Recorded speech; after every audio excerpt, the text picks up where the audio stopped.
प्रेमॅक्स horror stories पाहण्यासाठी आमच्या चॅनलला सबस्क्राईब करायचं विसरू नका. ही स्टोरी आहे एका लहानशा गावातली, ज्याचं नाव आहे कवठा केज. आणि इथे खूप काळेपूर्वी म्हणजे की 1985 ची ही गोष्ट आहे आणि ही मला माझ्या आजीने सांगितलेली होती, ती मी तुम्हाला सांगत आहे. असं होतं की कवठा केज या गावातले 2 चांगले मित्र होते, पण त्या मित्रांचं थोडं एकच वाईट सवय होती की त्यांना दारू पिण्याची खूप वाईट म्हणजे जास्त तलप होती आणि ते रोज दारू पिण्यासाठी येत होते. पण एके दिवशी एका मित्राची दुश्मनी झाली होती आणि त्या मित्राला काही कारणामुळे लोकांनी जीव मारला होता. त्याचं धड अलग केलं, हात पाय संपूर्ण कापून वेगवेगळ्या दिशेला फेकून दिले आणि त्याचं जे इथून गुडघ्यापर्यंत जे फक्त धड होतं तेवढंच तिथं टाकून दिलं. दुसऱ्या दिवशी ते कवठ्यातल्या लोकांना सापडलं. त्यांनी त्या माणसाला खूप शोधण्याचा प्रयत्न केला, हा कोण होता, कारण की त्याची मुंडी इथून कापून साईडला फेकली होती.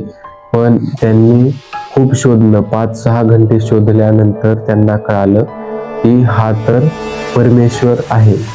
आणि राम जो की त्याचा मित्र होता त्याला खूप दुःख झाले आणि राम आणि परमेश्वर दोघेही मिळून एक सोबतच जायचे. पण परमेश्वर आज थोडा उशिरा गेला होता, म्हणून परमेश्वरला उशीर झाल्यामुळे त्याच्या दुश्मनांनी त्यांना वाटेतच गाठून ठार मारले. पण ते नंतर 1 महिन्यानंतर परमेश्वर ज्या जागी त्याचा मृतदेह पडलेला होता त्या ठिकाणी आणि त्याच वेळी घडलेली ही घटना आहे. अमावस्याचा दिवस होता. संपूर्ण दिवस असाच निघून गेला.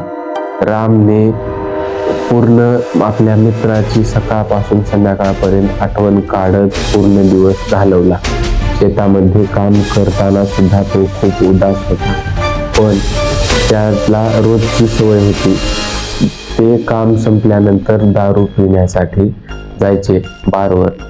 आणि आज देखील तो गेला होता. श्याम बारवर गेला, पण त्याने तिथे एक बिस्लरी घेतली भरून. तिथे त्याने थोडीशी पेली होती आणि बिस्लरी भरून घेऊन घरी किंवा मित्रांना देण्यासाठी त्याने 1 बॉटल भरून घेतली. आणि जसाच वाटेवर गेला त्याला विचित्र आवाज येऊ लागले, त्याच्या मित्र परमेश्वरचे. आणि तो थक्क राहिला. त्याने जेवढी पेली होती त्याची सगळी संपूर्ण उतरली आणि तो इकडे तिकडे पाहत होता, कारण की त्याला वाटत होतं मी स्वप्न तर बघत नाही, पण ते सत्य होतं. आणि तो घाबरला होता. तो घाबरून इकडे तिकडे पळण्याचा प्रयत्न करत होता, पण पुन्हा म्हटला, अरे जरी असला तरी माझा मित्रच होता आणि मित्र आहेच. म्हणून त्याने न घाबरता तिथे गेला. वाटेने सरळ पुढे गेला.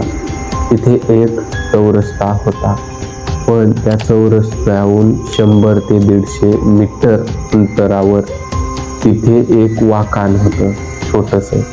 त्या वाकानापाशी त्याच्या मित्र परमेश्वरला पूर्णपणे मारलं होतं आणि ते तिथे गेले. पण त्याने श्यामला तिथे थोडंसं विचित्र वाटलं. थंड हवा आली अचानकच. उन्हाळ्याचा दिवस होता, पण त्याला हिवाळ्यासारखी थंडी जाणवली. तो थोडासा घाबरला आणि त्याची जेतकी त्याने दारू पिली होती संपूर्ण उतरली. मग तो थोडा पुढे गेला तर काय, त्याच्या हातामध्ये बिस्लरी होती.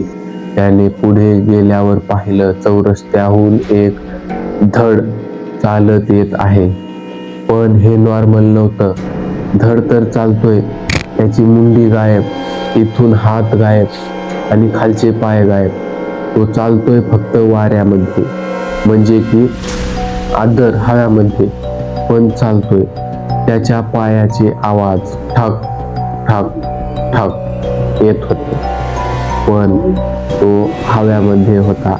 त्याला समजलं हा मित्र आहे, पण तो तिथे घाबरून त्याने जीव तोडला आणि तो तिथेच मेला. हातामध्ये जी दारूची बॉटली होती ती आपोआप फुटली खाली पडताच आणि तिथे दारू उडून गेली. हे झाल्यानंतर दुसऱ्या दिवशी जेव्हा त्या मित्राचा जीव तिथे गेलेला दिसला, त्यावेळी त्याच्या हातामध्ये एक चिठ्ठी दिसली की मी परमेश्वर आणि राम दोघे चांगले मित्र होतो. आमचा एकमेकांवर खूप जीव होता आणि मी एकला वर जाऊन काय करू, कारण की मला माझा मित्र पाहिजे, असं त्या चिठ्ठीवर स्पष्ट लिहिलेलं होतं.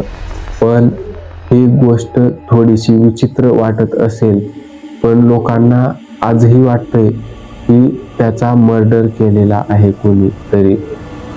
पण हे पॅरानॉर्मल ॲक्टिव्हिटी होती, हे लोकांना माहिती नाही. हो, काही जुने लोक आहेत, त्यांनी हे स्पष्टपणे सांगितलं की त्याच्या मित्रानेच त्याला नेलं. पण आताची जी नवीन तरुण पिढी आहे, त्यांच्यातील काही लोकांनी म्हणलं की दुश्मनीमुळे कोणीतरी मारलं असेल.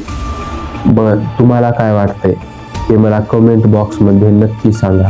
आणि तुमच्याकडे देखील अशी एखादी हॉरर स्टोरी असेल तर मला कमेंट बॉक्समध्ये नक्की शेअर करा, किंवा माझ्या यूट्यूबच्या बायोमध्ये इंस्टाग्रामची लिंक आहे, त्यावर क्लिक करून तुम्ही तिथे डायरेक्टली माझा फोन नंबर मिळवू शकता.